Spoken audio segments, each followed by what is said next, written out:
讲到嘉义县的这老人人口呢是全台湾上介济，15年前开始推动在家医疗的白惠文医生，为着要照顾到这县内偏乡，在行动不方便的时代，伊就组织一个医疗团队，伫嘉义新港的比亚社区，利用这活动中心成立着这顺疗医会这个服务站，来看顾庄头老大人健康。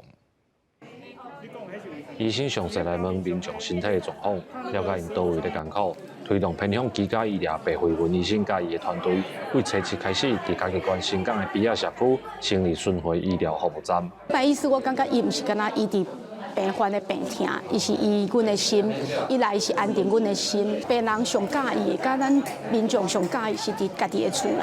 你会当伫咧厝内接受一个专业的医疗的推动，你会当困得好、食好、心情开朗。咱看会到的面向，就可能毋是干那病院看会到，病院可能看一部分尔。啊，病院无法度去理解，就讲伊这老人伫咧社区甲家庭里面发生的问题到底是啥物？啊，咱直接会当互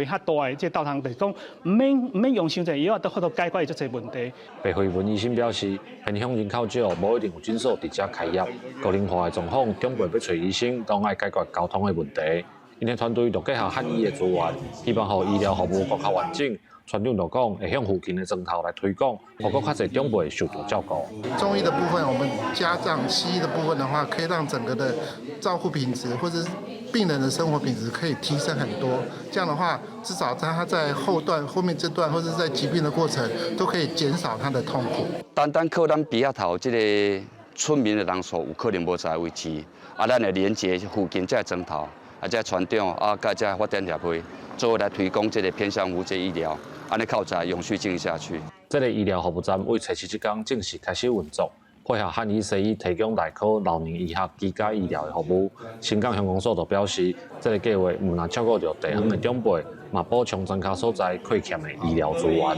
记者林慧婷，嘉义报道。